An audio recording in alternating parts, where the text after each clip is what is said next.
मिलाइए doctor आशीष डेंगरा जी, स्वागत है आपका, प्लीज। धन्यवाद राजेंद्र जी, आपका बहुत बहुत। और मैं दिल से आभार करना चाहता हूं IOIC और मनोहर दुबे जी का कि आज जो हमारे इस संक्रमण का दौर चल रहा है कोरोना काल में, उन्होंने ये एक पहल उठाई है, क्योंकि व्यक्ति जो है डरा हुआ है। हर एक व्यक्ति डरा हुआ है कि मुझे कोरोना तो नहीं हो जाएगा, और जिसको हो गया है वो तो बहुत ही ज्यादा भयभीत हो जाता है। तो जैसे कि डॉक्टर कुलकर्णी ने और सुधीर जी ने बोला कि आपको कोरोना से लड़ना नहीं है, डरना नहीं है, लड़ना है। तो डर अगर है तो उसमें नेगेटिव हार्मोन्स रिलीज होते हैं। जैसे कि उन्होंने कहा कि अगर आप नेगेटिव नकारात्मक सोच रखेंगे तो उससे लड़ाई नहीं लड़ पाएंगे। तो ये बहुत अच्छी उन्होंने बात कही, और ये आपको संदेश बिल्कुल मन में बिठाना है। यदि कोरोना हो गया है तो समय पर डॉक्टर से मिलकर उसका इलाज करा सकते हैं, और इस युद्ध से आप वापस अच्छे से जीत के आ सकते हैं। तो मैं संक्षिप्त में बताना चाहूंगा कि जो मेरे से सवाल पूछा गया है कि क्या बच्चे, बुजुर्ग और डायबिटीज ग्रसित व्यक्तियों को इससे कैसे बचाना है, और इसको ज्यादा संक्रमण होने के चांस होते हैं कि नहीं होते हैं। तो शुरुआत में मैं ये बताऊंगा कि कोरोना वायरस क्या होता है। ये सभी लोग जान चुके हैं इतने महीनों से कि ये जानवरों से, चाइना में वुहान सिटी से हमारे मनुष्य में आया। और ये मेनली ड्रॉपलेट इन्फेक्शन, जो कि रेस्पिरेटरी ट्रैक्ट से, जैसे कि हम खांसते हैं या छींकते हैं, तो यह एक पेशेंट से दूसरे पेशेंट में, एक व्यक्ति से दूसरे व्यक्ति में जाता है। तो इसीलिए मास्क का क्या महत्व है ये आपको समझ में आ गया होगा, और इसको समझना बहुत जरूरी है। जैसे कि सुधीर जी ने बताया कि सारे लोग मास्क सही ढंग से नहीं पहन रहे हैं, इसीलिए वो इन्फेक्टेड हो रहे हैं। तो मास्क पहनने की विधि क्या है, आप लोग समझ लीजिए कि पहले यहाँ ठुड्डी से आपको मास्क लगाना है, फिर ऊपर नाक से नाक को पूरा कवर करना है। बात करने के लिए, मीडिया में फोटो खिंचवाने के लिए 5 मिनट के लिए भी मास्क उतारेंगे तो आप इसकी चपेट में आ सकते हैं। आप बात मास्क पहनकर कर सकते हैं। हम लोग 8-8 घंटा मास्क पहनकर पेशेंट से बात करते हैं, उसमें कोई परेशानी नहीं होती है। हाँ, 1-2 दिन आपको टाइम लगेगा उसको आदत लाने में, लेकिन बात करने के लिए आपको मास्क उतारने की बिल्कुल आवश्यकता नहीं है। तो मास्क एक तो बहुत अच्छे से, जैसा कि बताया गया है, कि पहनना है, और उससे अपना मुंह नहीं पोंछना है। और यदि डिस्पोजेबल मास्क है तो उसको सही जगह पर पीली पॉलिथीन में उसको डिस्पोज ऑफ करना है। दूसरा, आपको दूरी बनाए रखना है, कम से कम 6 फीट दूर रहना है। और सैनिटाइजेशन, ये तो सबको पता है, एसएमएस याद रखिए, सोशल डिस्टेंसिंग, मास्क और सैनिटाइजेशन। तो सोशल डिस्टेंस क्यों हेल्पफुल है, और टाइमिंग, आप कहीं भी जाते हैं बाजार में तो जल्दी से जल्दी सामान लेके वापस आइए, गप्पे मत लड़ाइए, क्योंकि टाइमिंग जितनी देर आप कोरोना संक्रमित व्यक्ति से बात करेंगे, क्योंकि हमें तो पता नहीं है ये व्यक्ति संक्रमित है, सब्जी वाला संक्रमित है कि दुकान वाला संक्रमित है। आप जल्दी से जल्दी जाइए, अपना काम निपटाइए और वापस आइए। और आप जब टाइम, कम समय के लिए आप कोरोना व्यक्ति अगर ग्रसित है उसके पास रहते हैं तो आप उससे बच सकते हैं, उस आपको कोरोना नहीं होगा यदि आपने मास्क पहना है और आपका डिस्टेंस काफी दूर है। तो दूसरा प्रश्न पूछा गया था कि बच्चों को, बुजुर्गों को और डायबिटीज ग्रसित व्यक्तियों को हम कैसे बच सकते हैं, और उनमें क्या क्षमता रहती है होने की। तो बच्चों को, जैसे कि पूरे विश्व में देखा गया है कि उनके चांसेस कम है होने के। तो चांसेस कम क्यों है, क्योंकि वो लोग,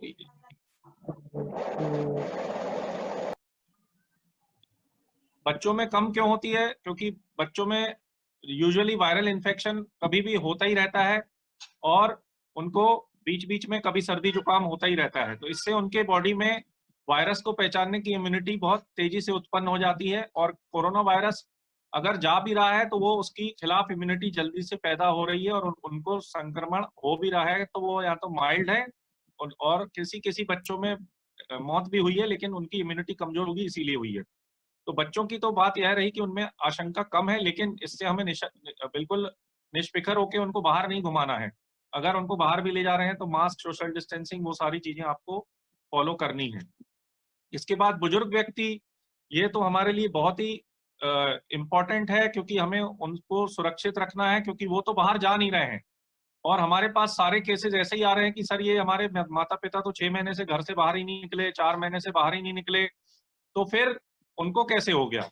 ये जो भी व्यक्ति हमारे घर में काम करते हैं अपन लोग, जैसे कोई भी वर्किंग यंग जनरेशन है, दोस्तों से मिल रहा है, तो यंग जनरेशन को ये वायरस आता है और माइल्ड एसिम्प्टोमेटिक डिजीज हो जाती है और उसको पता भी नहीं चलता है। लेकिन वो कभी कभी अपने दादा से मिलता है, दादी से मिलता है, तो वो संक्रमण उस जवान व्यक्ति से उनको हो सकता है।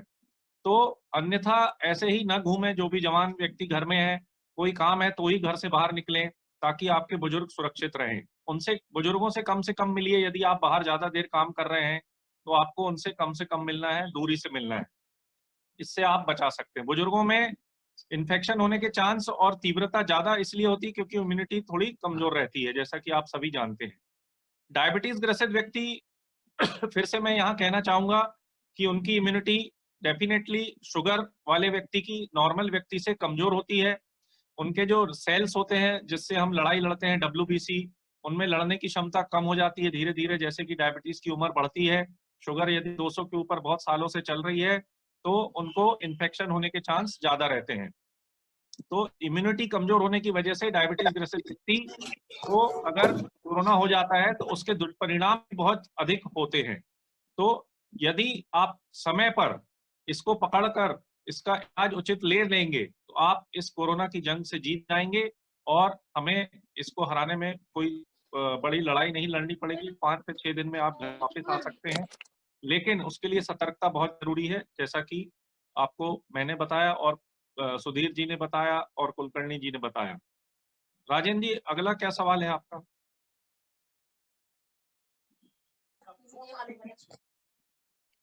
डॉक्टर। हेलो। हाँ जी राजेंद्र जी।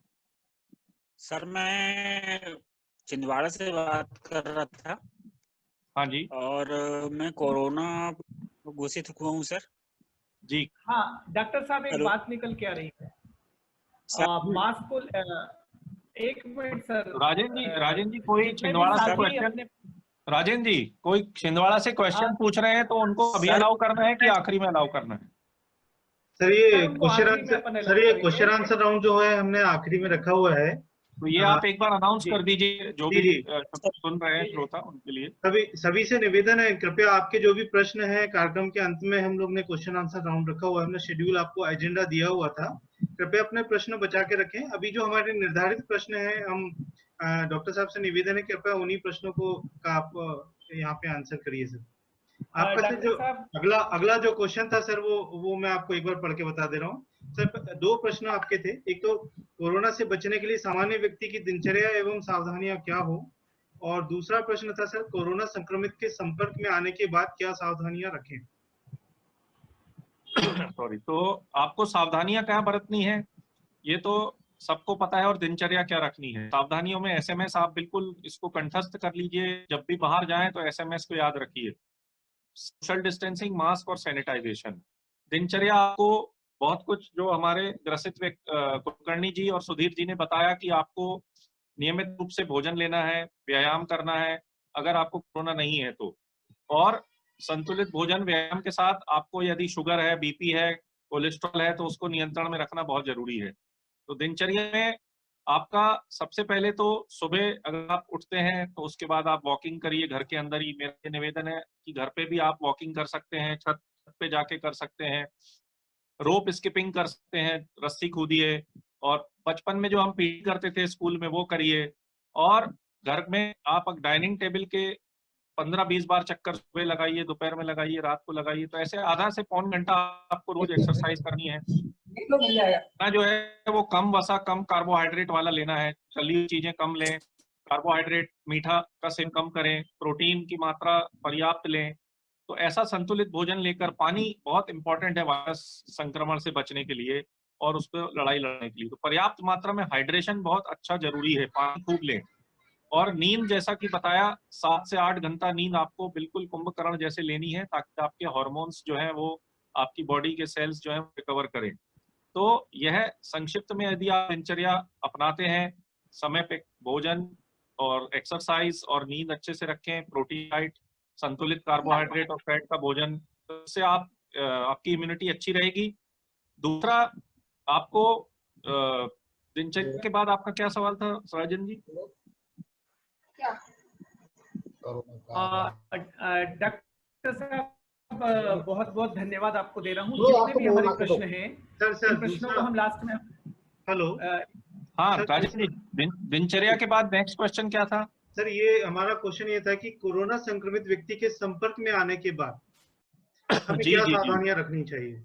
हमें पता चल गया जिसके साथ हम दूर जी बिल्कुल। तो यही तो बहुत इम्पोर्टेंट क्वेश्चन है कि अगर एक बार कोरोना संक्रमित हो गया है कोई व्यक्ति और उससे हम मिल चुके हैं, तो ये भयभीत करने वाली बात हो जाती है हमारे मन में, अरे हम तो उससे परसों मिले थे, कल मिले थे, उसकी रिपोर्ट पॉजिटिव आई है।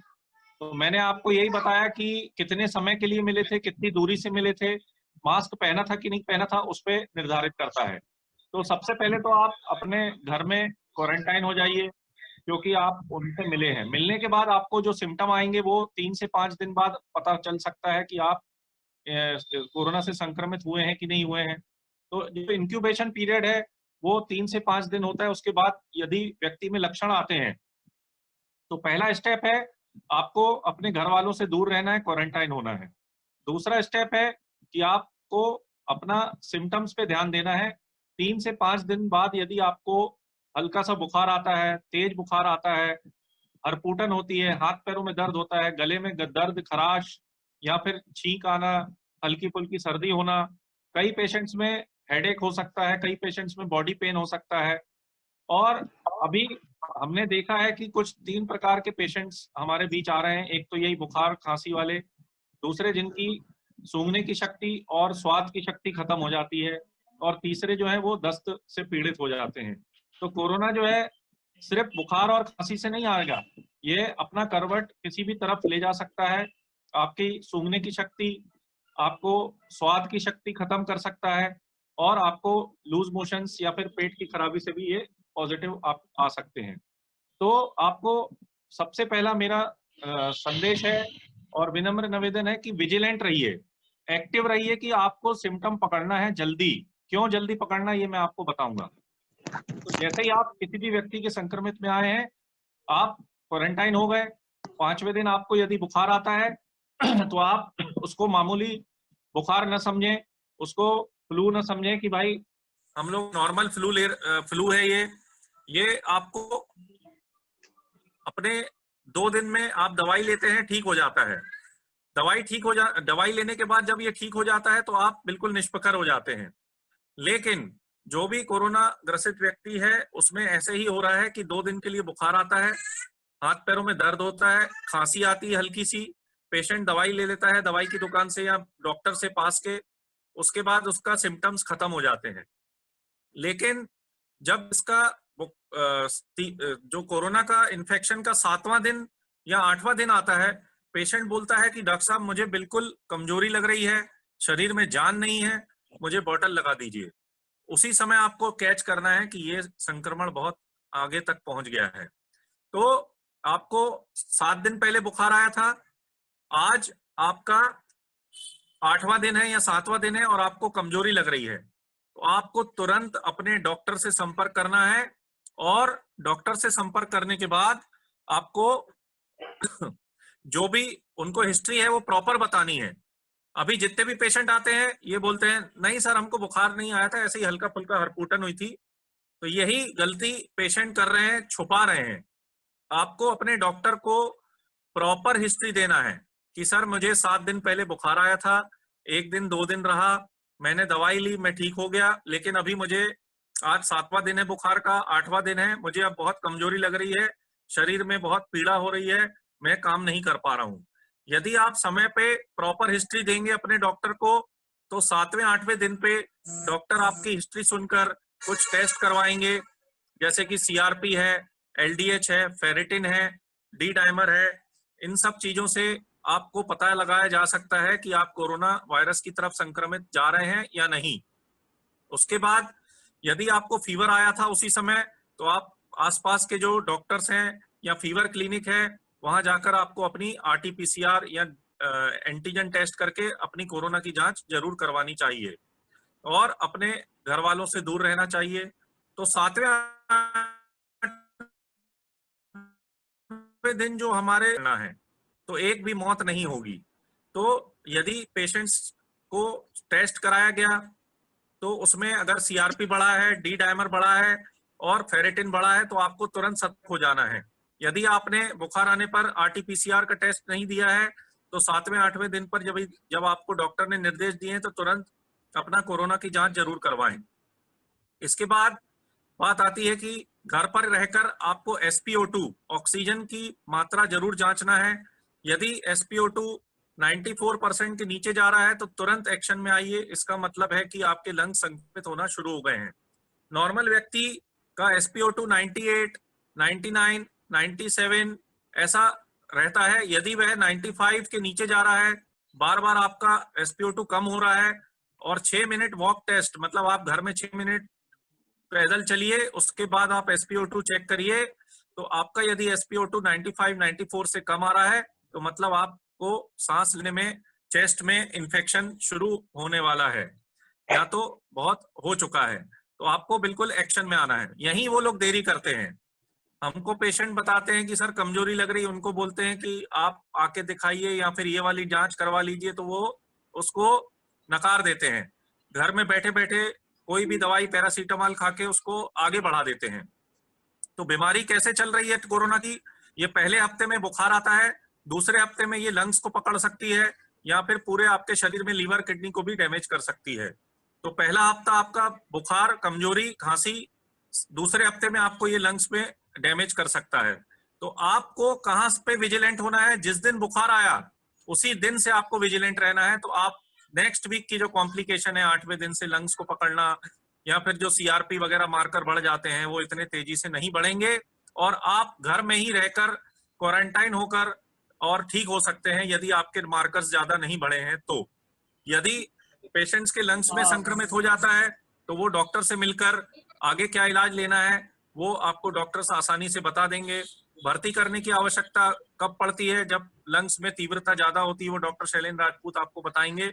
और यदि आपके जो CRP मार्कर्स हैं वो कितने हो जाएं तब आपको भर्ती होना है और क्या इलाज लेना है, वो हमारे साथ आज कोरोना के लड़ाई लड़ रहे हैं पिछले 3 महीने से, वो मरीजों को ठीक कर रहे हैं और हम लोग भी पूरी टीम से बनाकर पूरे मरीजों का सहायता दे रहे हैं। तो आपको मेरा एक ही संदेश है, आप अपनी बीमारी को जल्दी पहचानिए, act early to prevent corona complications. तो यही आज का आपको लेसन लेके जाना है कि आपके आसपास, आपके घर में यदि किसी व्यक्ति को बुखार आता है तो उससे ऐसा ही मामूली बुखार न लें। अभी कोरोना पेंडेमिक में आपको तुरंत उसका जांच करवाना है कि ये क्या बुखार है, वायरल है, कोरोना है कि टाइफाइड है कि मलेरिया है। लेकिन अभी क्या देखा जा रहा है, लोग टाइफाइड का इलाज करा रहे हैं 14-14 दिन और वो कोरोना पॉजिटिव हैं। तो मेरी ये बिल्कुल निवेदन है कि आप बिल्कुल इसको टाइम वेस्ट न करें, आपको समय पे अपना जांच कराना है। तो आप इस भयभीत बीमारी में और इस कोरोना काल में आप आसानी से इससे लड़ाई लड़ सकते हैं, कॉम्प्लिकेशन से बच सकते हैं। नमस्कार।